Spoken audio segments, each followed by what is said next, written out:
할렐루야. 오늘은 사도행전 1장 1절에서 8절까지 말씀으로 하나님 나라와 성령이라는 제목으로 은혜를 나누고자 합니다. 갑진년 새해가 밝았습니다. 이 갑은 청색을 나타낸다고 하네요. 그래서 청룡의 해다라고 이렇게 말합니다. 자연, 힘, 권력을 상징하는 것입니다. 사실 성경적으로 보게 되면은 이 용은 마귀를 상징하지 않습니까? 그러니 청룡의 해란 하나님을 떠난 인간 중심적이고 세상적인 풍요로움이 가득 찬다는 그런 의미를 가질 것 같아요.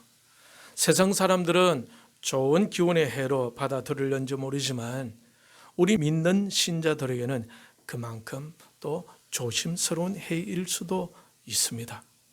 하나님의 것으로 풍요로워야 하는데 하나님을 떠난 세상의 것으로 풍요로워진다면 오히려 우리가 조심해야 할 해가 아닌가라고 생각이 되어집니다. 오직 우리는 성령으로 충만해져야 하기 때문이죠. 그러므로 우리는 오직 하나님 말씀을 묵상하면서 하나님 중심의 삶을 더 추구해가는 성령의 이끄심을 받으며 나아가는 2024년도가 되기를 축원합니다. 지난 시간에 우리는 주님의 관심이 어디 있는가에 대해서 같이 생각했었습니다. 주님의 관심은 어디에 있었어요? 어디에 있었습니까? 하나님의 나라에 있었죠. 이것은 주님이 부활하신 이후부터 성천하시기 전까지 40일 동안 제자들과 함께 있으면서 제자들에게 당부하셨던 말씀의 핵심 내용입니다. 이 말씀은 마태복음 6장 30절 이후에서도 언급하셨던 그 말씀이기도 한데 마태복음 6장 33절은 이렇게 말씀하고 있어요. 같이 한번 따라합시다. 너희는 먼저 그의 나라와 그의 의를 구하라. 그리하면 이 모든 것을 너희에게 더하시리라. 그리고 주님의 관심은 쭉 하나님 나라에 있었고 그 하나님 나라는 믿는 자들이 늘어남을 통해 확장되어져 가는 것임을 우리는 알 수가 있어요. 그것은 8절 말씀 중에 내 증인이 되리라 라는 말씀을 통해서 알 수가 있으시겠죠. 주님의 증인이 늘어나면서 하나님의 나라가 점점 확장되어져 가는 겁니다. 그런데 오늘 여기서 우리가 묵상하고자 하는 것은 바로 성령에 관한 것입니다. 1장 8절 우리 한 번 더 같이 읽을까요? 시작. 오직 성령이 너희에게 임하시면 너희가 권능을 받고 예루살렘과 온 유대와 사마리아와 땅끝까지 이르러 내 증인이 되리라 하시니라. 여러분들 이 말씀을 통해서 우리가 알 수 있는 것은 예루살렘과 온 유대와 사마리아와 땅끝까지 이르러 주님의 증인이 되기 위해서 무엇이 먼저 필요하다는 것을 알 수가 있습니까? 먼저 권능을 받아야 한다. 권능을 받아야 한다. 그런데 이 권능은 언제 우리가 받을 수 있는 것입니까? 오직 성령이 너에게 임하시면, 성령이 임하시면은 권능을 받는다라고 성경은 말씀하고 있죠. 그러니 증인들을 통해서 하나님 나라가 확장되어져 가는데 그 증인이 되기 위해서는 먼저 성령이 임해야 하고 권능을 받는 것이 필요하다라는 것입니다. 그렇다면 증인이 되는 데 있어서 왜 성령님이 임하셔야 하느냐라는 질문이 나올 수가 있겠죠. 성령님이 임하지 아니하고는 증인이 될 수가 없는가라는 질문도 할 수가 있을 겁니다. 굳이 성령님이 임하셔야 주님의 일꾼이 될 수가 있고 주님의 제자가 될 수가 있고 주님의 증인이 될 수가 있을까라는 질문도 할 수가 있을 것입니다. 성령님이 임하지 않는 가운데 주님의 증인이 될 수는 없을까요? 성경적으로 보게 되면 그것에 대한 답은 no, 없다입니다. 왜 그럴까요? 인간은 죄로 인해 타락하여서 스스로 구원을 이룰 수 없을 뿐만 아니라 하나님의 거룩한 일도 할 수가 없게 되어졌기 때문에 그렇습니다. 여러분 로마서 1장 21절부터 23절까지 같이 한번 보겠습니다. 신약성경 240페이지 시작. 하나님을 알되 하나님을 영화롭게도 아니하며 감사하지도 아니하고 오히려 그 생각이 허망하여지며 미련한 마음이 어두워졌나니 스스로 지혜 있다 하나 어리석게 되어 썩어지지 아니하는 하나님의 영광을 썩어질 사람과 새와 짐승과 기어다니는 동물 모양의 우상으로 바꾸었느니라. 여러분 이 말씀은 인간의 본성을 잘 알게 해주는 말씀인데, 인간은 하나님을 알지만은 하나님을 영화롭게 하기보다도 마음이 허망하고 그래서 미련한 쪽으로 기울어져 간다는 것입니다. 결국 자신의 지혜로움을 드러내고자 하고 결국에는 썩어지지 아니하는 하나님의 영광이 아니라 썩어질 것에 더 마음이 기울어지게 된다는 것이죠.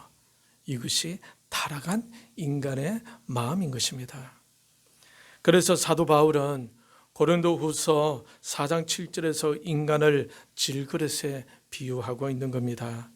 우리가 이 보배를 질그릇에 가졌으니 이는 심히 큰 능력은 하나님께 있고 우리에게 있지 아니함을 알게 하려 함이라. 디모데후서 2장 20절에서 21절에 보면은 큰 집에는 여러 가지 그릇이 있는데 금그릇도 있고 은그릇도 있고 나무 그릇, 질그릇이 있다고 합니다. 그 가운데 귀하게 쓰임을 받는 그릇은 어떤 그릇이냐? 그것은 바로 깨끗한 그릇이다라고 말씀하고 있어요. 보면은 디모데후서 2장 20절 21절 제가 읽어보겠습니다.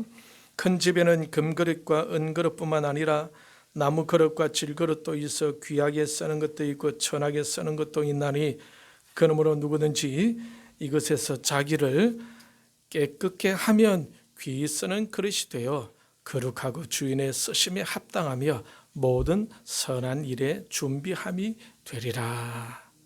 여기에 보게 되면은 큰 집에 어떤 그릇이 있다고 하고 있습니까? 금그릇, 그리고 은그릇, 그리고 나무그릇, 그리고 질그릇. 그런데 어떤 그릇이 선한 일에 쓰임을 받게 된다고 하고 있습니까?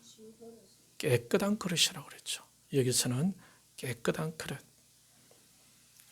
바울은 고린도후서 4장 7절에서 하필이면 자신을 금그릇, 은그릇이 아닌 질그릇이라고 비유하고 있을까? 여러분 질그릇의 특징이라면 어떤 것이 있겠습니까? 잘 아시는 것처럼 잘 끼워지죠. 잘 부셔집니다. 보기에도 투박해 보입니다. 그러니 질그릇이란 잘난 것도 없고 자랑할 만한 거리도 없는 그릇이라고 할 수가 있을 겁니다. 이 말은 무슨 말입니까? 인생이란 그렇게 잘난 것이 없는 것이라는 거죠. 전적으로 타락해 버렸는데 잘났으면 얼마나 더 잘났겠습니까? 이것에 대해서 사도 바울은 한마디로 에베소서 2장 1절에서 이렇게 말씀하고 있어요. 같이 따라합시다. 그는 허물과 죄로 죽었던 너희를 살리셨도다. 그는 허물과 죄로 죽었던 너희를 살리셨도다. 이때 그는 누구를 말하는 것입니까? 예수님. 너희는 누구를 말하는 것일까요? 에베소 교회 성도, 그리고 오늘날 신자인 저와 여러분을 말합니다. 그렇다면 이 구절은 우리가 어떤 존재라고 말씀하고 있습니까? 허물과 죄로 이미 죽었던 존재였다. 그러니 자랑할 것이 없는 하나님의 은혜로 살아갈 수밖에 없는 그러한 존재라는 겁니다. 그러고 보니 바울이 고린도후서 4장 7절에서 말한 대로 질그릇이라고 표현하는 것이 참으로 맞다라고 생각이 되는 것입니다. 여러분 에베소서 2장 8절 9절을 같이 한번 읽어볼까요? 신약성경 310페이지 같이 읽겠습니다. 시작. 너희는 그 은혜에 의하여 믿음으로 말미암아 구원을 받았으니 이것은 너희에게서 난 것이 아니요 하나님의 선물이라. 행위에서 난 것이 아니니 이는 누구든지 자랑하지 못하게 함이라. 그래서 바울은 인생을 금그릇으로, 은그릇으로, 나무 그릇으로 비유하지 않고 질그릇으로 비유했던 것 같아요. 하나님의 은혜로 살아갈 수밖에 없는 그러한 존재가 바로 저와 여러분이라는 거죠. 우리 자신의 힘으로는 제대로 살 수가 없다라는 겁니다. 고린도후서 4장 7절을 같이 한번 읽어볼까요? 시작. 우리가 이 보배를 질그릇에 가졌으니 이는 심히 큰 능력은 하나님께 있고 우리에게 있지 아니함을 알게 하려 함이라. 보배를 왜 금그릇에 담지 않고 은그릇에, 나무 그릇에 담지 않고 질그릇에 가졌다고 합니까? 그렇게 한 이유는 큰 능력은 하나님께 있고 우리에게 있지 아니함을 알게 하려고 질그릇에 가졌다라고 이렇게 말씀하고 있습니다. 인간은 연약한 존재죠. 조금만 잘해도 때로는 교만해지기 쉬운 존재가 바로 인간입니다. 그래서 시편 1편에서 복 있는 사람은 오만한 자리에 앉지 아니하고 라고 하고 있는 것입니다. 인간이란 스스로 높은 자리에 앉아서는 안 되겠죠. 그런 자리는 오만하게 보이기가 쉽습니다. 인간은 항상 겸손한 자리에 앉아야 합니다. 왜냐하면 우리는 금그릇도 아니고 은그릇도 아니고 나무 그릇도 아니고 잘 깨어지는 질그릇이기 때문에 그렇습니다. 우리가 질그릇이라는 것을 깨닫는 것은 매우 중요합니다. 우리가 금과 은과 나무 그릇도 아닌 질그릇임을 안다는 것은 우리 스스로의 부족함과 연약함을 안다는 거죠. 자랑할 것이 없는 그런 존재라는 것입니다. 그러니 항상 주님을 의지하게 되고 주님께 기도하게 되고 오직 주님의 이끄심에 집중할 수밖에 없는 존재가 바로 인간이다라는 겁니다. 그런데 여기서 우리로 주님께 더 가까이 나아가게 하는 역할을 하는 분이 있는데 그분이 누구일까요? 바로 성령 하나님이십니다. 요한복음 16장 13절에 보게 되면 이런 말씀이 있어요. 우리 신약성경 175페이지 요한복음 16장 13절 시작. 그러나 진리의 성령이 오시면 그가 너희를 모든 진리 가운데로 인도하시리니 그가 스스로 말하지 않고 오직 들은 것을 말하며 장래일을 너희에게 알리시리라. 이 말씀의 앞부분을 같이 보시길 바랍니다. 진리의 성령이 오시면 그가 너희를 모든 진리 가운데로 인도하시리니. 이때 그는 누구를 말하는 걸까요? 진리의 성령이 오시면 그가 너희를 모든 진리 가운데 인도하시리니. 그는 진리의 성령님이 오시면은 그가 너희를 모든 진리 가운데로 인도하시리니. 아시겠죠? 예. 그 진리의 성령님이 우리를 어디로 인도하신다고 하고 있습니까? 진리 가운데로. 이때 진리는 누구를 말하는 것일까요? 예수 그리스도를 말합니다. 요한복음 14장 6절에 보면은 예수께서 이르시되 내가 곧 길이요 진리요 생명이니 나로 말미암지 않고는 아버지께로 올 자가 없느니라. 진리 되신 예수님께로 우리를 인도하시는 분이 누구라고요? 성령 하나님이시다. 예. 진리 되신 예수님께로 우리를 인도하시는 분이 성령 하나님이시다. 그리고 이 성령 하나님은 인격적인 분이신데 각종 은사를 나누어 주시는 분이십니다. 고린도전서 12장 4절에서 11절까지 신약성경 278페이지. 은사는 여러 가지나 성령은 같고 직분은 여러 가지나 주는 같으며 또 사역은 여러 가지나 모든 것을 모든 사람 가운데서 이루시는 하나님은 같으니 각 사람에게 성령을 나타내심은 유익하게 하려 하심이라. 어떤 사람에게는 성령으로 말미암아 지혜의 말씀을, 어떤 사람에게는 같은 성령을 따라 지식의 말씀을, 다른 사람에게는 같은 성령으로 믿음을, 어떤 사람에게는 한 성령으로 병 고치는 은사를, 어떤 사람에게는 능력 행함을, 어떤 사람에게는 예언함을, 어떤 사람에게는 영들 분별함을, 다른 사람에게는 각종 방언 말함을, 어떤 사람에게는 방언들 통역함을 주시나니 이 모든 일은 같은 한 성령이 행하사 그의 뜻대로 각 사람에게 나누어 주시는 것이니라. 한 성령이 그분의 뜻대로 각 사람에게 은사를 나누어 주신다고 하고 있죠. 어떤 사람에게는 지혜의 말씀을, 어떤 사람에게는 병 고치는 은사를, 어떤 사람에게는 능력 행함과 각종 은사를 나누어 주신다라고 하고 있습니다. 누가요? 성령 하나님이. 성령이 임하게 되게 되면 이런 각종 은사로 성도들에게 나타난다라는 것입니다. 그래서 사도행전 1장 8절에 오직 성령이 너희에게 임하시면 너희가 권능을 받고 라고 말씀하고 있는 거예요. 성령이 임하여 이러한 권능, 각종 은사가 나타날 때에 그때의 성도는 담대해지게 되는 것입니다. 이처럼 성령이 임할 때에 담대함으로 복음을 전하게 되는 정인된 삶을 살 수가 있는 겁니다. 이 정인된 삶이란 마태복음 28장 19절에 나오는 제자 삼는 삶과 연관되는 것인데, 그러므로 따라합시다. 같이 따라하겠습니다. 그러므로 너희는 가서 모든 민족을 제자로 삼아 아버지와 아들과 성령의 이름으로 세례를 베풀고 모든 민족을 제자로 삼아라. 신자의 제자 삼는 삶의 범위는 어디까지입니까? 모든 민족까지입니다.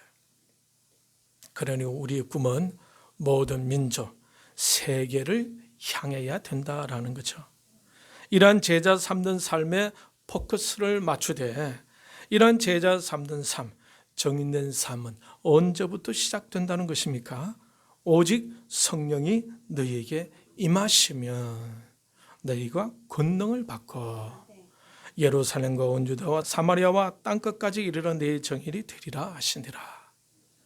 이 성령님은 삼위 하나님 중에 세 번째 위에 속하는 분입니다. 제1위는 성부 하나님이죠. 제2위는 성자 하나님, 제3위는 성령 하나님. 이 성령 하나님은 인격체이시면서 아까 말씀드린 바와 같이 개개인에게 각종 은사를 나눠 주시는 분이십니다.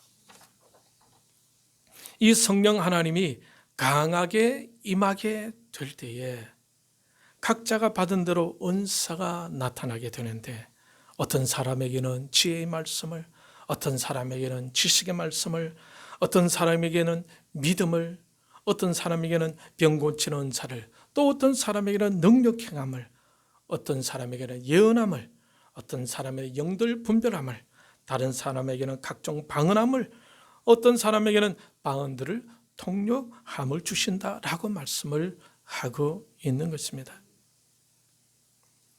자, 여러분, 명절에 자녀들이 저 서울에서 변조산이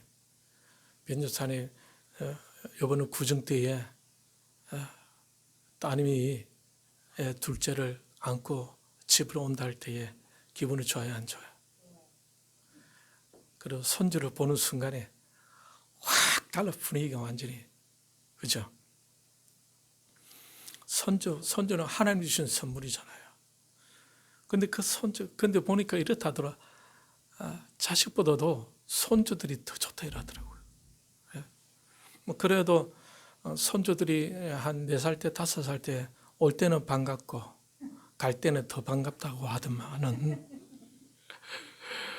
그렇지만 이 손주가, 아기가 말이죠, 와 하고 할머니를 알아봐. 얼마나 기분 좋겠어요. 그죠? 그런 분위기가 완전 달라집니다. 혈액순환도 잘 되겠죠. 얼굴에 기쁨이 생기겠죠. 이렇게 손주 하나만 이렇게 보는데도 건강과 모든 것이 엎드려지잖아요. 성령 하나님이 우리 위에 강하게 임하시게 되면은 우리에게 그 어린 아이는 기쁨을 주지만은 성령님은 우리 각종 은사를 막 나눠주시는 거예요. 하나님이 일을 해라고 은사를 나눠주는 그 은사가 우리 안에서 막 발동이 되어지게 되면은 아주 힘이 쏟으면서 아주 적극적으로 감사와 함께 순종하고 헌신하게 되어지니까 그 교회가 어떻게 되겠어요? 활성화되어지겠죠. 전도가 일어나게 되겠죠. 그럼 같이 기도를 하니까 거기에 또 하나님의 역사가 나타나게 되죠. 그러면서 하나님 나라가 강하게 확장되어져 가는 겁니다. 이런 각종 은사와 능력은 성령이 강하게 임하실 때 나타나는 겁니다. 오늘 이 시간에 이 예배에 참여한 모든 심령들 위해 이러한 성령의 강한 부으심이 있기를 주님의 이름으로 축원합니다. 그래서 하나님의 권능을 받아서 정의 있는 삶을 살 수 있기를 바랍니다. 할렐루야. 이제 새해가 시작되었어요. 이 새해에 저와 여러분을 통해 제자 삼는 사역이 진행되기를 바랍니다.